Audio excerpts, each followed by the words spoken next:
Bonjour à tous, au programme aujourd'hui on va aller voir Home Depot.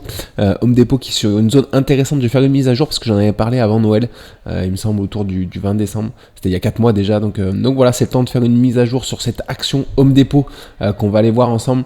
Et puis comme d'habitude en fin de vidéo on ira voir le Nasdaq et le SP500 pour les marchés américains, ainsi que le CAC 40 pour les marchés français.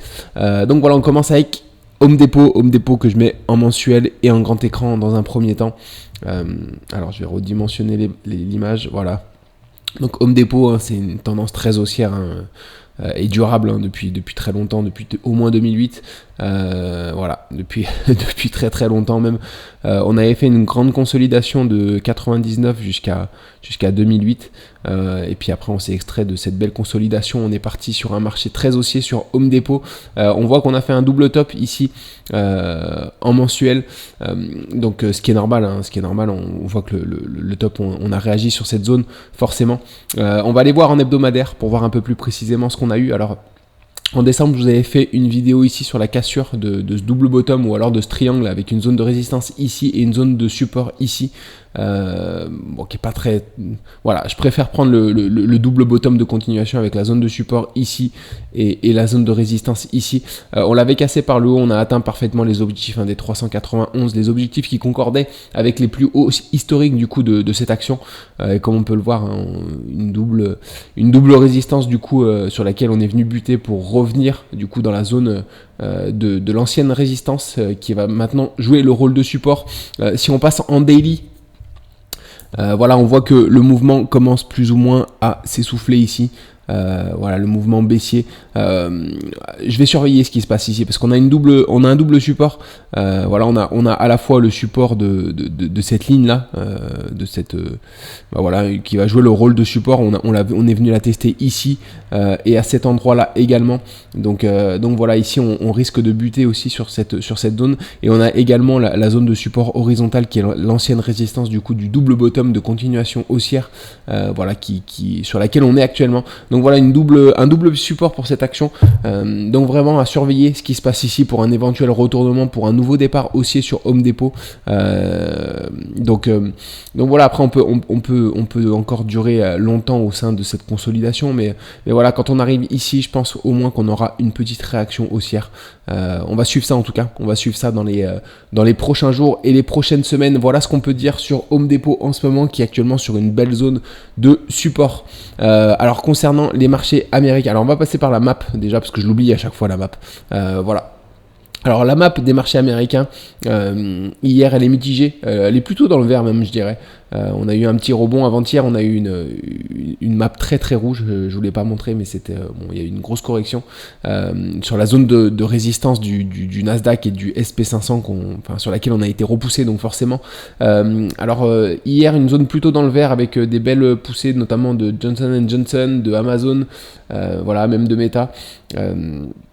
On a une correction encore de Nvidia qui est assez volatile, hein. Dès qu'il y a une correction, c'est moins 4%, et dès qu'il y a une hausse, c'est également plus 4%. Donc voilà, concernant les marchés européens, c'était férié hier et aujourd'hui à l'ouverture, donc une map mitigée avec Total Energy qui perd un petit peu, avec Engie également, moins 6% pour Engie, c'est quand même significatif.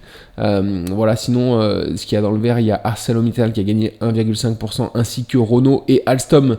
Alstom qui est sur une zone de résistance, par contre, j'ai pas fait une vidéo, il faudrait que j'en fasse une. Donc voilà, est-ce qu'elle est en train de percer cette résistance ou pas? Voilà, j'étais un peu sceptique concernant Alstom, à voir comment on réagit face à cette résistance, mais visiblement on n'est pas autant repoussé que ce que je l'attendais sur cette résistance. Donc à suivre pour Alstom. Alors du coup, maintenant qu'on a fait la map, on va passer sur le SP500 que je passe en journalier et en grand écran.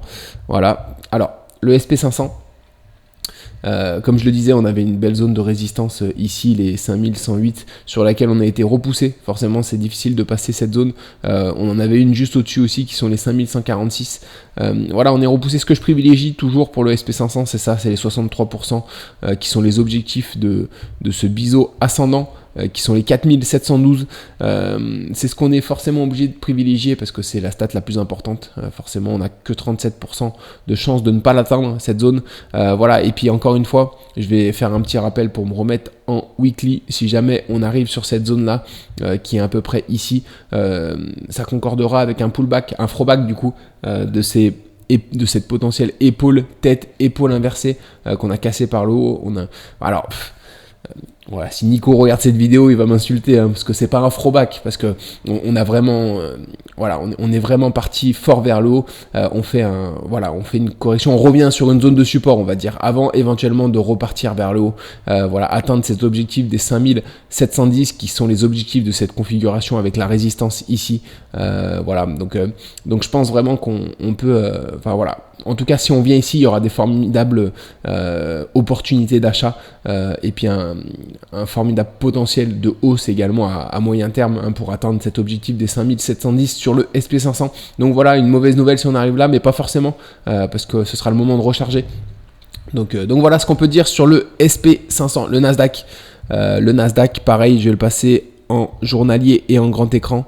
Alors voilà, on était dans ce canal, toujours dans cet élargissement ascendant avec la zone de résistance ici et la zone de support ici. On a cassé par le bas puis on l'a réintégré violemment. Voilà, elle est pas très propre cette figure, encore une fois. Ici on avait une belle zone de résistance sur laquelle on est venu, on a été repoussé comme on s'y attendait plus ou moins.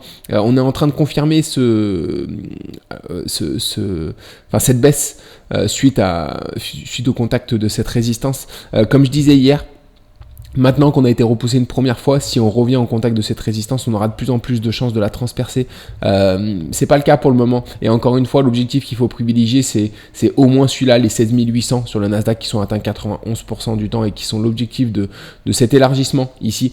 Mais ce que je privilégie surtout, c'est cette zone ici, un peu plus basse, qui sont les 16 220, qui sont atteints 43% du temps seulement, mais sur lesquels on a des belles zones de support. C'est une belle zone de support ici, on a un plus haut historique ici qui peut jouer le support. On a également plusieurs points ici sur lesquels on est venu soit buter soit buter comme résistance, soit qui ont joué le rôle de support. Donc voilà, c'est vraiment la zone que je privilégie, les 16 220 pour une éventuelle correction. Mais encore une fois, on a corrigé sur le Nasdaq, je crois, de 8% et sur le SP500 de 5%. Donc c'est vraiment le moment de regarder ce qu'il y a d'intéressant en ce moment sur les actions, voir les actions qui sont sur des zones de support comme Home Depot que je viens de vous présenter par exemple en début de vidéo. Voilà, alors je vous présente les principales, mais il y a d'autres actions, il y a d'autres actions du marché américain un peu plus petites qui sont moins connues mais qui sont très intéressantes. Donc voilà, c'est le moment de regarder ce qui se passe en ce moment pour éventuellement préparer ces jetons pour des potentielles entrées en position haussière, parce que comme vous avez pu le voir avec le SP500, si on va chercher des niveaux plus bas, on aura potentiellement une belle hausse ensuite à venir. Donc voilà, bien sûr, peut-être qu'on aura un cataclysme aussi, ça peut arriver, mais dans tous les cas, il faut prendre des positions haussières en gérant son risque. Enfin voilà, voilà, c'est des choses qui sont logiques, prendre des positions haussières en gérant son risque. Et encore une fois, les cataclysmes, ça n'arrive pas tous les jours. Donc voilà, et sachant que là, si on arrive sur ces zones de correction, on aura quand même fait une belle correction de au moins 15-20%, voilà, même un peu plus sur le Nasdaq. Donc attendez, je vais le mesurer pour vous. Voilà, donc on aura fait au moins 12%, ce qui est déjà une belle correction. Donc voilà, c'est le moment de regarder un peu ce qui se fait d'intéressant sur les actions en tout cas. Alors, on va passer sur le CAC 40. Le CAC 40 que je passe en journalier et en grand écran. Alors voilà, le CAC 40, ça y est. Comme je vous le disais, on était dans le scénario. Je vous disais la semaine passée, je ne sais pas le scénario qui va prédominer, si c'est le scénario des marchés américains qui était plutôt baissier ou le scénario des marchés européens que je trouvais haussier. Donc voilà, avec une potentielle tête, épaule qu'on voit beaucoup mieux en une heure. Voilà, ce scénario s'est invalidé sur le CAC 40 avec l'ouverture aujourd'hui qu'on a cassé par le bas. Donc voilà, le CAC 40 qui devrait venir atteindre les 7712 qui sont les objectifs de cette ancienne figure, de cet élargissement symétrique de sommet sur lequel on avait fait une rotation partielle qu'on a largement réintégré ensuite. Voilà, donc Donc c'est l'objectif que je privilégie, sachant qu'on a une belle zone de support ici également. Voilà, on en a une autre un peu plus bas. Donc voilà, une fois qu'on arrivera au 7712, on aura vraiment des belles zones, des zones intéressantes. Par contre, on a une zone de support ici qu'on aura peut-être un peu de mal à passer. Alors je vais l'étirer un petit peu. Elle est ici. Voilà. On est actuellement dessus, on voit qu'on a été repoussé ici, on voit ici qu'elle a bien tenu, donc c'est possiblement, on peut possiblement avoir un petit rebond technique déjà pour combler ce gap avant de repartir éventuellement vers le bas pour atteindre ses objectifs des 7712 sur le CAC 40, mais voilà, le CAC 40 également qui repasse plus ou moins baissier, donc on va suivre ça en tout cas dans les prochains jours, mais peut-être une correction plus profonde sur les marchés dans son ensemble, qui arrive dans ces prochaines semaines du coup. Donc voilà, c'est tout pour moi aujourd'hui. Je vous souhaite une bonne journée. On se retrouve demain matin pour le bilan de la journée du jour. Excellente journée à vous tous. À très vite.